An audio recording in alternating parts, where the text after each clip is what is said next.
Next हम करने जा रहे हैं जी प्रॉपर्टीज ऑफ बेसिस।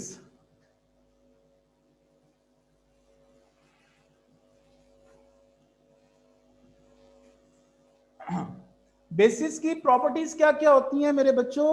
बेस की जो पहली प्रॉपर्टी होती है, बेस जो है ये लिटमस पेपर को जो है वो रेड से ब्लू कर देता है जी। रेड लिटमस को ये ब्लू कर देंगे जी। और दूसरी, ये भी करोसिव होते हैं जी। ठीक है जी। तीसरी चीज बिटर इन टेस्ट है, यानी कड़वी होते हैं जायके में। और फोर्थ इनकी प्रॉपर्टी होती है कि किसी भी बेस का अगर एसिड के साथ रिएक्शन करवाएंगे तो उसके रिजल्ट में क्या बनता है? सॉल्ट और वाटर बनता है। और बेस आपको मैंने अभी बताया क्या चीज होती है, मेटल का ऑक्साइड होता है या मेटल का हाइड्रोक्साइड होता है। तो इनके रिएक्शन हम लोग एसिड में पढ़ चुके हुए हैं। ठीक है, इनके रिएक्शन हम लोग एसिड के अंदर जो है वो पढ़ चुके हैं, लेकिन यहां पे मैं आप लोगों को आयनिक इक्वेशन जो है वो साथ बनानी सिखा रहा हूं। ठीक है, तो जरा ध्यान से सबने फोकस करना है इधर। अच्छा जी, मैं सपोज करें कि बेस ले रहा हूं सोलुबल बेस, यानी सोलुबल बेस, यानी जिसको एल्कली कहते हैं। ठीक है जी, मैं ले रहा हूं जी पोटेशियम हाइड्रोक्साइड। पोटेशियम हाइड्रोक्साइड के की वैलेंसी होती है +1, हाइड्रोक्साइड OH की होती है -1। क्या फॉर्मूला बन गया? KOH। और एसिड में ले रहा हूं यहां पे H2SO4। ठीक है जी, जब भी कोई रिएक्शन करवाना होता है तो आपको मैंने पहले ही बताया था कि आप लोगों ने आयंस बनाने होते हैं। तो H2SO4 के आयन बनाओ तो H पॉजिटिव और SO4-2, ये आयंस बन गए H2SO4 के। H का H पॉजिटिव बनता है, SO4 का SO4-2 बनता है। जब भी कोई रिएक्शन करवाना है, इसके पॉजिटिव को इसके नेगेटिव के साथ ज्वाइन कर देते हैं। तो ये देखें K+1 SO4-2, तो ये प्लस माइनस कट गया, 2 इसके नीचे आ गया, 1 इसके नीचे, तो क्या बन गया? K2SO4। ठीक है जी, और ये H और OH मिलके क्या बन गए मेरे बच्चों? वाटर बन गए। अब याद रखो कि ये सॉल्युबल बेस है, सॉल्युबल बेस, तो ये तो पानी में हल हो जाएगी, इसके नीचे एक्वस लिख दो। एसिड तो वैसे ही अपनी औकात पानी में दिखाता है, ये भी एक्वस है। और जो सॉल्ट बनता है, जब भी एसिड और बेस रिएक्ट करते हैं तो वो जो सॉल्ट बनता है वो हमेशा सॉल्युबल होता है, तो उसके नीचे भी एक्वस लिख दो। वाटर जो है वो लिक्विड होता है जी। तो ये आपकी इक्वेशन है। अब हमें इसकी आयनिक इक्वेशन बनानी है। आयनिक इक्वेशन बनाने के मैं दो तरीके आप लोगों को सिखा रहा हूं। पहला तरीका देसी तरीका है। देसी तरीके में क्या करना है, पूरी इक्वेशन में ढूंढो कोई चीज सॉलिड, लिक्विड या गैस हो। जी भाई आप बताओ, पूरी इक्वेशन में कोई चीज सॉलिड, लिक्विड या गैस नजर आ रही है? इजी होके बता, कोई टेंशन नहीं लेनी, इजी होके। कोई चीज सॉलिड, लिक्विड या गैस है इसमें पूरी इक्वेशन में? नीचे देखना जो लिखा हुआ है, सॉलिड लिक्विड कौन सी चीज है? लिक्विड। यार H2O बॉय, H2O के नीचे L लिखा हुआ है, लिक्विड है यार। ये एक्वस है, एक्वस है, एक्वस है। अगर किसी चीज के नीचे S लिखा हो तो वो सॉलिड है, अगर किसी चीज के नीचे G लिखा हो वो गैस है, अगर L लिखा हो तो वो लिक्विड है। ठीक है, तो ये लिक्विड है। तो भाई इस चीज को लिख के यहां पे H2O लिक्विड, और इसके आयंस यहां पे बना दो। H2O किन किन आयन से मिलके बनता है? ये देखें, H पॉजिटिव और OH माइनस से। तो H पॉजिटिव और OH माइनस, और इनके नीचे एक्वस एक्वस लिख दो।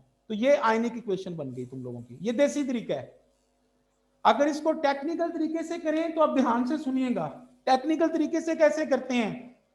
जो चीजें एक्वस होती हैं, पानी में डिसॉल्व हो जाती हैं, उनके आयंस बना देते हैं K+1 OH-1, H+1 SO4-2, K+1 SO4-2। Same ions को कट कर दो, SO4 से कट गया, K पॉजिटिव से कट गया, पीछे क्या बचा? H पॉजिटिव, ये लिखा हुआ है, OH नेगेटिव, वो ये लिखा हुआ है, और वाटर वो ये लिखा हुआ है। सिर्फ एक्वस चीजों के आयन बनाने हैं, सॉलिड, लिक्विड और गैस वाली चीजों के आयन नहीं बनाने। वो एज इट इज लिखते हैं, उनको कुछ भी नहीं करना। समझ लगी है? तो ये दोनों तरीकों से आप आयनिक इक्वेशन बना सकते हो। ठीक है जी। तो this is the ionic equation when a soluble base, ठीक है जी, रिएक्ट्स विद एसिड। अब दूसरी हम कर रहे हैं इनसॉल्युबल बेस। ये देखें जी, इनसॉल्युबल बेस है आपके पास, ठीक है जी। इनसॉल्युबल बेस है कॉपर हाइड्रोक्साइड CuOH ट्वाइस। इसका एसिड के साथ रिएक्शन करवाते हैं HCl के साथ। अब ध्यान से सुनिएगा जरा, जब भी कोई रिएक्शन करना है you people should know the valencies. Copper की वैलेंसी होती है Cu+2, OH की होती है OH-1, H की होती है H+1 और Cl की Cl-1। इसके पॉजिटिव को इसके नेगेटिव के साथ ज्वाइन कर दो, क्या बन गया? CuCl2। क्योंकि ये नेगेटिव पॉजिटिव कट गए, 1 इसके नीचे 2 इसके नीचे आ गया, और ये H और OH मिलके क्या बन गए? वाटर बन गए जी। ठीक है जी। अब हमें इसकी आयनिक इक्वेशन बनानी है। इसकी आयनिक इक्वेशन कैसे बनाएंगे? ये कॉपर हाइड्रोक्साइड मैंने पहले ही बताया ये इनसॉल्युबल बेस है। सिर्फ ग्रुप 1 और ग्रुप 2 की मेटल के साथ अगर OH लगा हो या ऑक्सीजन लगा हो तो वो पानी में सॉल्युबल है। तो ये सॉल्युबल नहीं है, तो इसके नीचे सॉलिड लिख दो। एसिड तो होता ही एक्वस है, और ये सॉल्ट जो बनता है ये भी एक्वस है, और वाटर लिक्विड है। अब अगर देसी तरीके से इक्वेशन बनानी है तो जो सॉलिड और लिक्विड चीजें हैं उनको वैसे का वैसे ही लिख दो, CuOH ट्वाइस सॉलिड, और दूसरी तरफ H2O लिक्विड, इनको वैसे का वैसे ही लिख दो। जो एक्वस चीजें हैं उनमें जो सेम आयन आ रहा है वो काट दो, यानी Cl आ रहा है तो ये काट दो। पीछे क्या बचा? H पॉजिटिव, और इधर पीछे क्या बचा? Cu+2। इनके नीचे एक्वस एक्वस लिख दो। तो ये मेरे बच्चों इसकी आयनिक इक्वेशन बन गई। You got it guys? Yes sir. जी, सॉल्ट एसिड जो चार चीजों के साथ रिएक्ट करता है ना, metal, metal oxide, metal hydroxide और मेटल कार्बोनेट, उसके रिजल्ट में जो सॉल्ट बनता है वो हमेशा सॉल्युबल होता है। ये ज़हन में रखो बेटे। सबको समझ लगी है गाइस? Yes sir. Yes. अच्छा जी, उसके बाद इसका जो दूसरा रिएक्शन होता है मेरे बच्चों, ये जो रिएक्शन होता है एसिड का बेस के साथ, इस रिएक्शन को हम लोग न्यूट्रलाइजेशन रिएक्शन भी कहते हैं। ठीक है जी। सो जब भी किसी मेटल का ऑक्साइड या मेटल का हाइड्रोक्साइड एसिड के साथ रिएक्ट करेगा, सॉल्ट और वाटर बनेगा, तो उस रिएक्शन को हम लोग न्यूट्रलाइजेशन रिएक्शन का भी नाम देते हैं जी।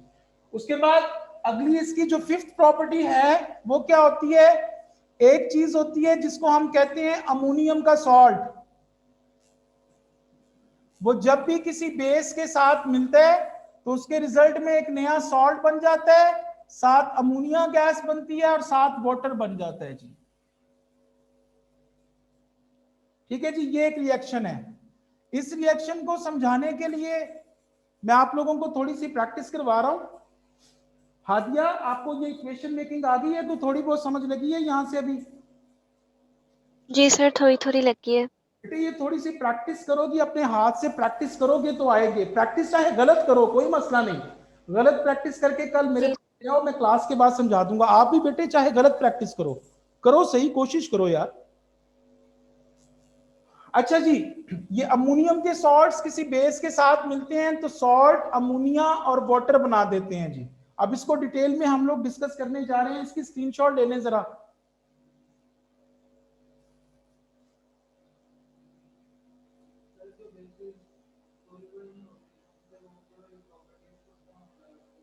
कौन सी? ये वाली उन पे नहीं अप्लाई होगी सर, पक्की बात है। पता उसका एसिड के साथ रिएक्शन करके पता चल जाता है सर, वही तो बता रहा हूँ। हम तो ओवरऑल बात कर रहे हैं ना, यानी बेस की टाइप ही है ना एल्कली, तो एल्कली पे तो ये अप्लाई हो रही है ना, तो हम ओवरऑल बात कर रहे हैं फिर। ठीक है, लेकिन मैंने इन द लॉन्ग रन आपको बता दिया है कि जो चीज इनसॉल्युबल होती है उसकी पीएच नहीं फाइंड आउट कर सकते। कहते हैं अमोनिया। अमोनिया, इसको एसिड में डालें तो इसके रिजल्ट में एक सॉल्ट बनता है जिसको हम कहते हैं अमोनियम सॉल्ट। ये अमोनिया जो है ये एक गैस होती है, बेसिक गैस होती है, बेसिक गैस है। दुनिया में सारी जो बेसिस होती हैं ना वो सॉलिड फॉर्म में होती हैं, ठीक है, क्योंकि मेटल के ऑक्साइड्स आयनिक कंपाउंड बनाते हैं, सॉलिड फॉर्म में एग्जिस्ट करते हैं। दुनिया में एक ही गैस है जो बेसिक गैस है, जिसको अमोनिया कहते हैं। अब ध्यान से सुनते जाइएगा।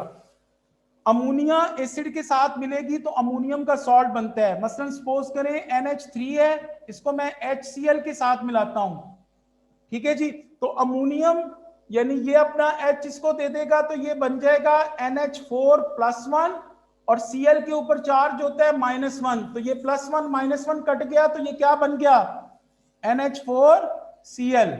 अगला देखें, NH3 का H2SO4 के साथ करवाते हैं तो इसने अपना H इसको दे दिया तो ये बन गया अमोनियम NH4+1 और ये SO4 की वैलेंसी होती है -2, ये मैंने कल भी आपको बताई थी। तो क्या फॉर्मूला बन गया, प्लस माइनस कट गया, 2 इधर और 1 इधर, तो क्या बन गया NH4 ट्वाइस SO4, ठीक है जी। इसी तरह अमोनिया इसका H3PO4 से करवाते हैं तो ये अमोनिया बन गया NH4+1, PO4 की वैलेंसी मैंने कल भी बताई थी -3 होती है, प्लस माइनस कट गया, 3 इधर 1 इधर, तो ये क्या बन गया NH4 थ्राइस PO4।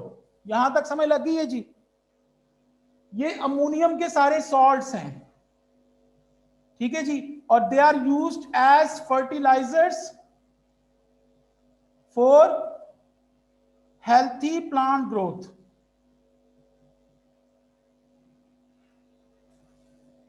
ठीक है बच्चों, अब आ जाए अगली चीज पे जी।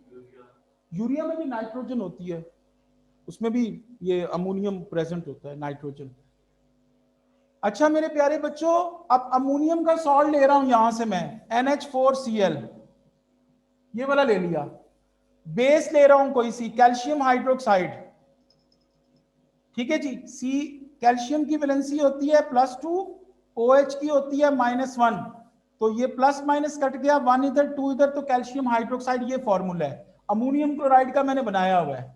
जब ये रिएक्ट करते हैं, कोई भी चीजें रिएक्ट करें तो आपको आयंस बनाने चाहिए। NH4 का क्या बनेगा NH4+1, Cl का क्या होता है Cl-1, तो इसका पॉजिटिव इसके नेगेटिव से ज्वाइन हो गया तो ये क्या बन गया CaCl2, और ये NH4 और OH मिलके क्या बन गए NH4+1 और OH-1, ये कट के क्या बन गए NH4OH।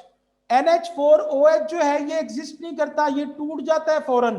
टूट के क्या होता है, इसमें NH3 निकलती है, NH3, तो यहां से एक H निकला और ये H और OH मिलके वाटर बन गया। तो इसकी जगह हम ये इस पूरी चीज की जगह ये दो चीजें लिख देते हैं, तो यहां पे NH3 और वाटर आ गया जी। यहां तक समझ लगी है जी, यहां तक सबको क्लियर हो गया। तो अमोनियम का कोई भी सॉल्ट हो वो किसी बेस के साथ मिलेगा तो उसके रिजल्ट में एक नया सॉल्ट बन जाएगा, अमोनिया गैस बनेगी और साथ वाटर बन जाएगा।